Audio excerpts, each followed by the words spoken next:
सबरी जब जीवों को खोलकर भाग गई घर से तो अब जाए कहां? जंगल में ही एक जगह छिप गई, दूर जाकर। क्यों? नजदीक रहेंगे तो पिताजी पकड़ लेंगे, जबरदस्ती विवाह करवा देंगे। और मैं विवाह नहीं करना चाहती। क्यों नहीं करना चाहती? क्योंकि जिस विवाह से बहुत जीवों को काटा जाए वो शादी किसी काम की नहीं है। कितना अद्भुत भाव था माता का। अब क्या करे? माता सबरी वन में रहने लगी। वन में रह करके माता सबरी वृक्षों में छिपने लगी। रात तो जैसे तैसे निकल जाए, लेकिन दिन में कोई देख ना ले तो पूरे दिन भर वृक्ष पर चढ़ी रहती। पूरे दिन भर पेड़ों पर चढ़ी रहती माता सबरी। ध्यान से सुनना। आहा, उसी वन में एक साधु रहते थे जिनका नाम था मतंग ऋषि। क्या नाम था? मतंग ऋषि। मुनि मतंग के आश्रम के नजदीक माता सबरी रहती हैं। ऐसे अगर डायरेक्ट जाएंगे तो महात्मा स्वीकार नहीं करेंगे। हम संतों के पास माता सबरी ने सोचा अगर हम सामने से चले गए तो संत हमें भगा देंगे, भाग यहां से। क्यों? क्योंकि हम सवर जाति के हैं, हमें स्वीकार नहीं करेंगे, हमें भगा देंगे। हम स्त्री है ना, हम सवर जाति के हैं। तो क्या किया जाए? माता सबरी रात को उठकर रात को ही संतों के बाहर झाड़ू लगा देती। साधु सोते रहते, अंदर रहते, माता सबरी झाड़ू लगा देती, झाड़ू लगाकर साफ कर देती, सफाई कर देती और संतों के लिए हवन के लिए समधा की लकड़ी रख देती।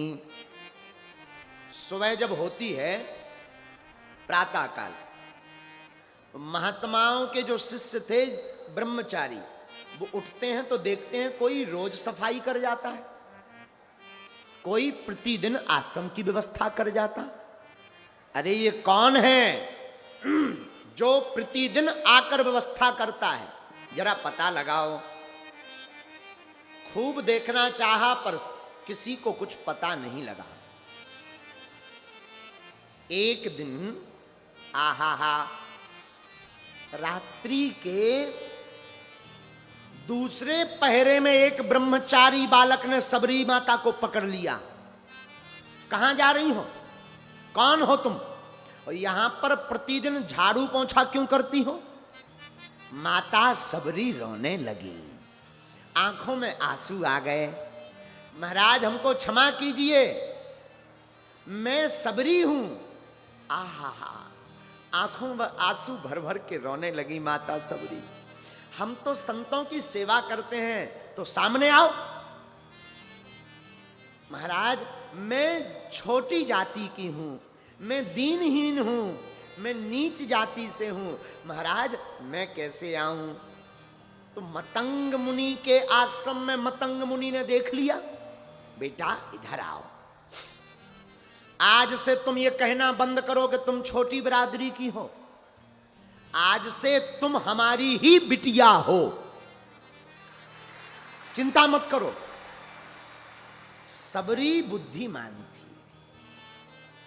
सबरी हाथ जोड़कर कहती हैं, सरकार अगर मैं आपकी बिटिया हूं और आप मुझे अपनी बेटी बनाएंगे तो बाकी महात्मा तुमको भगा देंगे, अपने पंथ से हटा देंगे कि ये कैसा महात्मा है?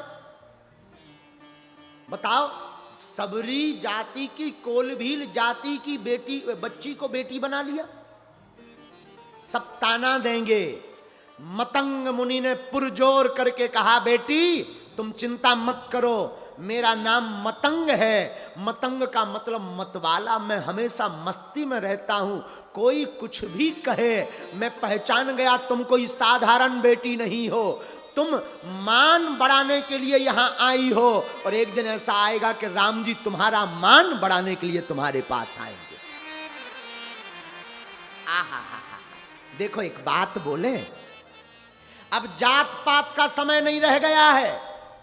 अब जात पात को छोड़ो और मानवता से नाता जोड़ो। अब जात पात का समय नहीं रह गया। हा। माता सबरी आंखों में आंसू भरकर कहती है, भगवन हम स्त्री हैं, पतित हैं। मतंग मुनि ने पहचान लिया ये कोई साधारण बालिका नहीं है, इस पर भगवान की बड़ी कृपा होनी ही है। आहा, बड़ी कृपा होनी है भगवान की। जय जय जय जय। आओ विराजो, आपकी जय, विराजो। माता सबरी को रख लिया अपने आश्रम में। माता सबरी रोने लगी। क्यों रोने लगी? महाराज मैं पतित हूं, मेरा कोई नहीं है। आंखों में आंसू भराए। मतंग मुनि कहने लगे, रोइए मत, आज से तुम हमारी बेटी हो, चिंता मत करो। बहुत दिनों तक मतंग मुनि के आश्रम में माता सबरी रही। एक दिन मतंग मुनि के प्राण जाने लगे, शरीर पूर्ण होने का समय आ गया। तो सबरी ने पूछा, सब शिष्य पहुंच गए, गुरुदेव पिताजी क्या हुआ आपको? आहा, मतंग मुनि कहने लगे, बेटी अब हमारे जाने का समय आ गया। पिताजी कहां जा रहे हैं आप? बेटी यात्रा पर जा रहे हैं। पिताजी यात्रा पर तो जा रहे हैं, पर लौटोगे कब? बेटी हम ऐसी यात्रा पर जा रहे हैं जहां से कोई लौट कर नहीं आता। अब हमारे प्राण पूरे हो रहे हैं। पिताजी आप चले तो जाएंगे, पर मैं कैसे जीऊंगी? मेरा तो कोई आपके अलावा नहीं है। एक आपने ही सहारा दिया, आपने ही हमें राम जी के बारे में बताया, मेरी रक्षा कौन करेगा? बेटी चिंता मत करो, हम तुम्हें वचन देते हैं, राम जी तुम्हारी रक्षा करेंगे। परंतु पिताजी राम जी कहां हैं? हम राम जी को कैसे मिलेंगे? राम जी से मिलाने का काम तो गुरु जी का है। आप हमारे गुरुदेव हैं, आप हमारे पिता हैं, आप चले जाएंगे तो राम जी से कैसे मिलेंगे? पता है आपको क्या कहा? मतंग मुनि ने कहा, बेटी चिंता मत करो, हम तुम्हें वचन देते हैं, तुम्हें राम जी को नहीं ढूंढना पड़ेगा। एक दिन राम जी तुमको ही ढूंढते ढूंढते यहां आएंगे। आहा, इतना कह करके मतंग मुनि के प्राण पखेरु उड़ गए, शरीर पूरा हो गया, मर गए। अब तो सबरी मां अकेली रह गई वन में। सच बतावे भैया, राम जी 14 बरस वनवास, माता पिता की आज्ञा मानना तो एक बहाना था, मां सबरी के घर जाना ही राम जी के लिए बनाना था।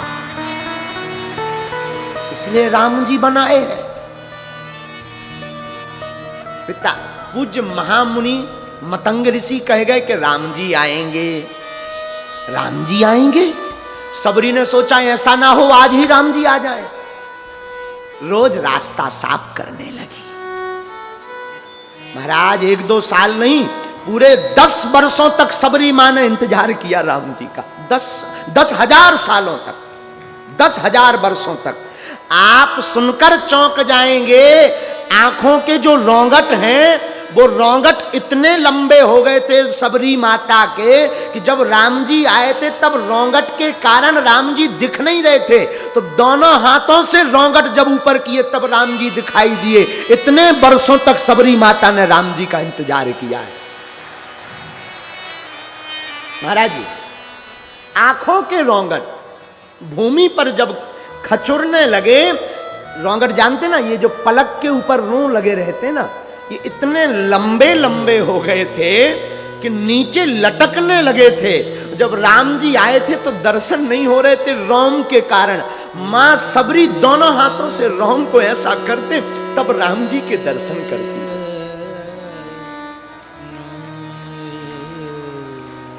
उस वन में बड़े बड़े महात्मा, पयाहारी, जलाहारी, पवनाहारी, बड़े बड़े महात्मा रहते। जंगल में केवल सबरी नहीं और महात्मा। एक महात्मा रहते थे जो केवल जल पीते थे, उनको लगता था कि मेरी कठोर साधना है, मैं जल पान करके रहता हूं, राम जी बनाएंगे तो सबसे पहले मेरे घर आएंगे।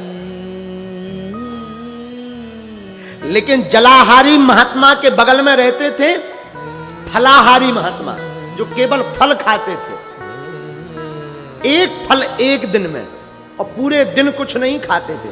वो बोले राम जी आएंगे तो जलाहारी वालों के पास नहीं, सबसे पहले हमारे पास आएंगे, क्योंकि हम फल भर लेते हैं। एक उनके बगल में तीसरे महात्मा की झोपड़ी बनी थी। तो वो क्या करते थे, वो ना जल लेते थे ना फल, वो पयाहारी थे। पयाहारी का मतलब होता दूध पीकर रहने वाले। वो केवल एक बार दूध पीते थे और रहते थे। वो बोले सुनो, तुम लोगों की साधना इतनी कठोर नहीं है जितनी हमारी है। तुम तो जल पीते हो, तुम फल खाते हो, मैं तो केवल और केवल दूध पीता हूं थोड़ा सा एक बार। चौथे महात्मा और थे, वो बोले राम जी तुम्हारे पास नहीं पहले आएंगे, हमारे पास आएंगे। बोले क्यों? बोले कोई जलाहारी है, कोई फलाहारी है, कोई पयाहारी है, लेकिन हम तो पर्णाहारी हैं। पर्णाहारी का मतलब पत्ते खाने वाला। बोले हम तो बेल पत्ती भर खाते हैं सूखी, राम जी हमारे पास आएंगे क्योंकि हमारी कठोर साधना है। लेकिन पांचवें महात्मा की जो कुटी दूसरे पहाड़ पर बनी थी, वो चिल्लाकर बोले सुनो, राम जी तुम्हारे पास नहीं, सबसे पहले मेरे पास आएंगे। क्यों? तुम जलाहारी हो, तुम फलाहारी हो, तुम पयाहारी हो, तुम अगर जो है पवनाहारी हो, मैं पवनाहारी हूं। मैं पवन यानी हवा के अलावा कुछ नहीं लेता हूं। राम जी आएंगे तो केवल मेरे पास आएंगे। न जलाहारी के पास, न फलाहारी के पास, न पर्णाहारी के पास, न पयाहारी के पास। राम जी आएंगे तो पवनाहारी के पास आएंगे। सबरी सबर जाति से सोचती कि ना तो मेरी साधना है, ना मैं कोई बहुत कठोर साधना करती हूं, ना मैं कोई बड़ी जाति की हूं। ये सब महात्मा तो बहुत ऊंची ऊंची ऊंची जातियों के हैं। राम जी लगता है हमारे पास नहीं आएंगे। राम जी ना आए तो चलेगा, इस रास्ते से गुजर जाएंगे, और मैं अगर रास्ता साफ करूं और यहां से अगर राम जी गुजर जाएं तो बस मेरा काम हो गया। बुरा मत मानना मेरे पागलों, ऐसा कहना शायद किसी को ठेस लगे, पर ये हम कोई विशेष बात में नहीं, निवेदन करके बोल रहे हैं। भैया राम जी जाति नहीं देखते हैं, राम जी भक्ति देखते हैं। राम जी जाति देखकर कृपा नहीं करते। मेरे पागलों, वन में रहने वाले वनवासियों, आज से तुम गांठ बांध लो। राम जी जात देखकर नहीं आते, राम जी बनाए तो सबरी के भाव देखकर बनाए हैं। और मेरे वनवासियों, तुम्हें भी राम जी को पाना है ना, तो तुम भी अपने भाव आज से ही दृढ़ कर लो, सुदृढ़ कर लो। दृढ़ का मतलब कठोर, संकल्पित हो जाओ। जाति से राम जी नहीं थिरकते। महात्मा सबरी से बड़ी हीन भावना रखते। क्यों? सबरी एक तो स्त्री, हमारी सबरी माता एक तो स्त्री थी, दूसरा हमारी सबरी माता सबर जाति की थी, तो जो वन में और साधु रहते थे वो बड़ी हीन भावना। लेकिन राम जी भक्त की महिमा बनाने ही आते हैं, वो तो भक्त की महिमा बढ़ाते हैं। आप ये कथा सुनकर चौंक जाएंगे। आहा, राम जी जब बनाने वाले थे तो एक दिन सबरी अपनी झाड़ू से रास्ता साफ कर रही थी। सबरी बुहारे रास्ता आएंगे राम जी, सबरी निहारे रास्ता आएंगे राम जी, आएंगे राम जी, आएंगे राम जी, आएंगे राम जी। आएंगे राम जी। मेरा भी धन्य जीवन बनाएंगे राम जी, मेरा भी धन्य जीवन भैया बनाएंगे राम जी। क्या करती, आंखों से रोज अपनी राहें बुहारती, आंखों से रोज अपनी राम जी आएंगे आंखें बुहारती, कांटे लगे न कोमल है राम जी, कांटे लगे न कोमल क्योंकि है राम जी। कांटे लगे न कोमल, कांटे लगे न कोमल है राम राम जी। सबरी संवार रास्ता आएंगे राम जी। मेरा भी धन्य जीवन बनाएंगे राम जी। मेरा भी धन्य जीवन बनाएंगे राम जी। सबरी निहार रास्ता आएंगे राम जी। सबरी निहार रास्ता आएंगे राम जी। राम जी आएंगे, आएंगे भैया। राम जी की परीक्षा मत लो, राम जी की प्रतीक्षा करो। भगवान परीक्षा से नहीं मिलते, भगवान किससे मिलते हैं? प्रतीक्षा से। किससे मिलते हैं? बोलो ना। और आजकल आदमी में प्रतीक्षा नहीं है, इंतजार नहीं बचा। 2 मिनट अगर हनुमान जी वाले पुजारी लेट हो जाएं तो दूसरे भगवान पकड़ लेते हैं। अब हनुमान जी को बैठने दो, अब दूसरे वाले। प्रतीक्षा माता सबरी ने 10,000 वर्षों तक की। और हे वनवासियों, हम तुम्हें इस बात को इसलिए बोल रहे हैं कि तुम लोग अब बहको मत दूसरे धर्मों में, तुम भी इंतजार करो, भारत के सब साधु तुम्हें कथा सुनाने आएंगे। हाँ, तुम इंतजार करो, सब कुछ होगा। जब सबरी 10,000 वर्ष तक इंतजार कर सकती है तो क्या हम आप कुछ दिन नहीं कर सकते? बोलो ना, बोलो। जो ना कर पाए वो न कटा, जो ना कर पाए उसकी जय जय। भैया कुछ इंतजार करो। रोज सबरी रास्ता साफ करती। एक दिन सबरी रास्ता बुहार रही थी, एक महात्मा चले जा रहे थे तो झाड़ू से एक कण उस महात्मा के ऊपर गिर गया। अब वो सब सबरी से ईर्ष्या करते थे। महात्मा को बड़ा बुरा लगा, भली बुरी कह दी। मतंग मुनि का मति मारी गई जो इसको रख लिया था आश्रम में। देखो आज हमको पवित्र को अपवित्र कर दिया। मैं स्नान करके आया, झाड़ू का कण मार दिया, अब मैं अपवित्र हो गया, मैं फिर स्नान करूंगा। वो महात्मा फिर से नदी गए, वो जलाशय, जंगल में जलाशय था जहां वन में रहते थे, वहां उस जलाशय में स्नान किया। तो स्नान करते ही भक्त की अवहेलना करने पर उस जलाशय में कीड़ा पड़ गए, पूरे में कीड़ा पड़ गए। जब कीड़ा पड़े तो महात्मा सब अपने आप को धिक्कारने लगे। बताओ, कीड़ा पड़ गए, अब कौन नहाएगा उसमें, अब कौन पानी पिएगा?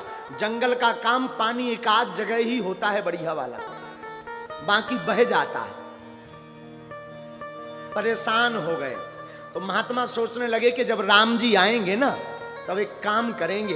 राम जी आएंगे तो उन्होंने अहिल्या को जैसे तारा ना, उनसे कहेंगे जरा एक चरण अपना इस जलाशय में और रख दो, ये पवित्र हो जाए, ताकि इसके कीड़ा मिट जाएं। फिर लोग हमारी बड़वारी करेंगे कि राम जी से इन्होंने इस जलाशय को ठीक करवाया था। तो महात्मा तो इस इंतजार में थे कि राम जी आएंगे। आज नहीं, राम जी आएंगे। राम जी आए, बन आए। 14 वर्ष वनवास हुआ राम जी को। तापस बेस विशेष उदासी 14 वर्ष राम वनवासी तापस बेस विशेष उदासी। हाँ हाँ, विशेष उदासी 14 वर्ष राम वनवासी 14 वर्ष राम वनवासी। तापस बेस विशेष उदासी। हाँ हाँ, विशेष उदासी 14 वर्ष राम वनवासी 14 वर्ष राम वनवासी। श्री राम जय राम, जय जय राम, जय जय राम, श्री राम जय राम, आहा, जय जय राम, श्री राम जय राम, जय जय राम। राम जी वन को आए। और जब वन को आए तो ना तो राम जी पयाहारी जी के पास आए, जो पयाहारी महात्मा थे, ना उनके पास, ना जलाहारी महात्मा के पास, ना पवनाहारी महात्मा के पास, ना फलाहारी महात्मा के पास। राम जी वन में आए तो वन में आकर राम जी एक महात्मा से पूछते हैं, इधर आओ। महात्मा को लगा राम जी आ गए तो अंदर आएंगे, तो चौक पूरा, कलश रखा, आइए आइए प्रभु भीतर तो बैठिए। राम जी बोले हम बाद में बैठेंगे, पहले ये बताओ सबरी माता कहाँ रहती है? यहां सबरी माँ का घर कहाँ है? पूछे रघुवर कहाँ मेरी सबरी? रघुनाथ जी पूछे कहाँ है मेरी?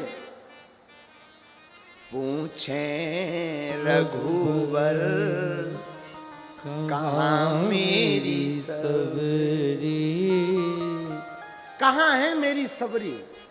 महात्मा कहते महाराज आप आए तो हमारे पास हैं, पर पता सबरी का पूछते हैं। राम जी कहते हैं वो हम बाद में बताएंगे। तो पता है महात्माओं को जलन हो गई। महात्मा बोले आप तो भगवान हो, देख लो कहाँ रहती है, चले जाओ, आगे रहती होगी। आप तो सब कुछ जानते हो, आप तो भगवान हो, आपको पता लग जाएगा सबरी कहाँ रहती है, आगे रहती है, आगे। आहा, चल पड़े। वाह, ये देखिए, ये देखो, ये देखो श्रद्धा।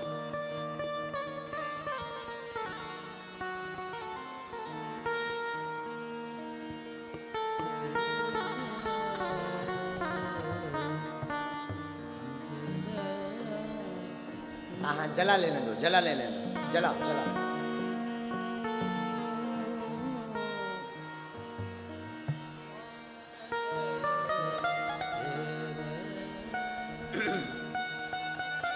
जब महात्माओं को जवाब नहीं मिला तो राम जी आगे बढ़े। सबरी के घर राम जी गए। माता सबरी भगवान को देखकर छिप गई, दौड़ लगा गई। जब छिप गई तो किसी ने कहा कि बताओ ये कितनी पागल है, आज तक तो रोज राम जी का जप करती थी, कीर्तन करती थी, रामा रामा रटते रटते बीती रे उमरिया, रघुकुल नंदन कब आओगे सबरी की डगरिया। हैं? अब आज राम जी आ गए तो ये छिप गई। किसी ने सबरी से पूछा तुम छिप क्यों गई? तो सबरी माता कहती है भैया मैं पतित हूं, दीनहीन हूं, मैं जाति की सबरी हूं, भिल्ली हूं, कहीं ऐसा ना हो भगवान हमें देखें और कहें कहां कुरूपवान मिल गई, किसका मुख देख लिया, भगवान कहीं भाग ना जाएं। तो मैंने तो दूर से दर्शन कर लिए, अब ठीक है। राम जी बुलाते हैं सबरी माँ को, इधर आओ। और जैसे ही आती है तो राम जी को वो दंडवत प्रणाम करती। राम जी हृदय से लगा लेते, माँ आप विराजो। माता सबरी राम जी को देखना चाहती। गुरुजी ने बताया था कि ये हैं राम जी। जब गुरुजी गए थे तब उन्होंने कहा था श्याम वयस किशोर होंगे राम जी, उनका सांवला स्वरूप होगा, पर सबरी माता को ठीक से दिखाई नहीं पड़ रहा। आंखों के रूह सामने आ गए। माता सबरी ने अपने दोनों हाथों से रूह को ऊपर किया और राम जी को ऊपर से नीचे तक देखा। राम जी बोले क्या हुआ माता जी? सबरी माता बोली सरकार हम देखना चाह रहे जिन गुरुजी ने राम जी के लिए कहा था आप वही राम जी हो, कहीं दूसरे तो नहीं आ गए? राम जी ने कहा हम वही हैं।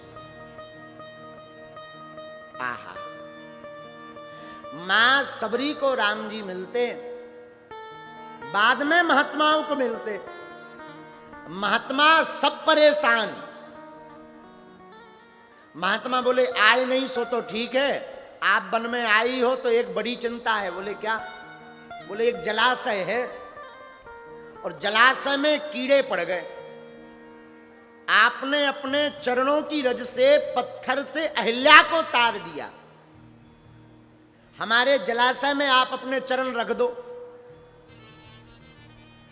ताकि उस जलाशय में शुद्धि हो जावे, कीड़ा खत्म हो जावे और हम लोगों को पीने की जल की बड़ी दिक्कत है तो पानी की शुद्धि हो जाए, आफत मिट जाए। राम जी बोले वाह, तुम लोगों ने सुन रखा कि हमने अहिल्या को तारा, ये तुम उन लोगों का पागलपन है। महात्मा बोले मतलब? बोले देखो भैया अहिल्या को तारने में हमारे गुरुजी का बल लगा, उस वक्त हमारे गुरुजी साथ में थे, उनके बल के कारण ही हम अहिल्या को तार पाए। आज तो हम अकेले हैं। अब अगर आपको उस जलाशय की शुद्धि करना है तो आप लोग अपने अपने तप बल को लगाओ। आप सब क्यों नहीं अपना चरण रख देते? महात्मा बोले ये बात भी बहुत अच्छी कही है, हम लोगों ने आज तक अपने अपने बल का अनुमान नहीं लगाया, तप बल का, कि हम लोगों की तपस्या क्या है, हम लोगों की तपस्या कैसी है। आज हम लोगों को देखना चाहिए अपने तप का बल। तो जैसे ही महात्माओं ने चरण जलाशय में डाले तो जो जलाशय में कम थे कीड़े वो और ज्यादा बढ़ गए। हाँ, अब महात्मा बोले सरकार आप डालो। आप सुनकर चौंक जाएंगे, राम जी ने ज्यों ही जलाशय में अपने चरण डाले तो जो कीड़ा की साइज एक एक अंगुल थी वो एक एक अंगुल की जगह 10-10 अंगुल के बड़े हो गए। राम जी बोले लो, आप कह रहे थे कि जलाशय में चरण डालो तो कीड़ा मिट जाएंगे, और हमने जलाशय में चरण डाला तो कीड़ा और बढ़ गए। अब महात्मा मन में सोचने लगे कि हम तो जिन्हें भगवान सोचते थे ये भगवान है ही नहीं। इनके चरण डालने से कीड़ा और बढ़ गए। अब क्या किया जाए? आप अगर ऐसा नहीं कर सकते तो ये ठीक कैसे हो? ये राम जी ने जो भी लीला की ना, भक्ति की महिमा बढ़ाने के लिए। किसकी महिमा बढ़ाने के लिए? जोर से बोलो, किसकी महिमा बढ़ाने के लिए? अपने भक्त की महिमा। भगवान सब कुछ कर सकते हैं, पर यहां भक्त की महिमा बढ़ानी है। विराज जाओ, बैठ जाओ, बैठ जाओ, बैठ जाओ। तो राम जी कहते हैं, आहा, अगर इस जलाशय के सभी कीड़े विराम करने हैं तो एक काम करो, पहले कारण जानो कि किस कारण से इस जलाशय में कीड़े पड़े। किसी ने कहा कि सबरी के झाड़ू लगाने से एक महात्मा के अंग पर वो पड़ गया, उन महात्मा के स्नान करने से ये कीड़े पड़ गए। तो राम जी बोले हो गया काम। बोले क्या काम हो गया? बोले सबरी का चरण अगर इस जलाशय में छुपा दो तो जलाशय ठीक हो जाएगा। सब लोग अपने मन में हंसने लगे, बताओ ये भी कोई बात हुई? राम जी के चरण से जलाशय ठीक नहीं हुआ, सबरी के चरणों की रज से क्या खाक जलाशय ठीक होगा? तो सबरी ने सुना तो सबरी मन ही मन सोचने लगी, हे भगवान क्या आफत है, लंबी परेशानी पड़ जाएगी। तो सबरी भाग गई, और जैसे ही सबरी भागी तो महात्मा बोले अब सबरी तो भाग गई, अब इसका पता कहां से मिलेगा, कहां इसको ढूंढे? राम जी बोले सबरी नहीं है तो कोई दिक्कत नहीं, सबरी के चरणों की रज को डाल दो। तो जहां पर सबरी खड़ी हुई थी वहीं के चरणों की रज लेकर जलाशय में डाल दिया। परिणाम ये हुआ कि जलाशय के कीड़े मिट गए और जलाशय पूर्णतया शुद्ध हो गया।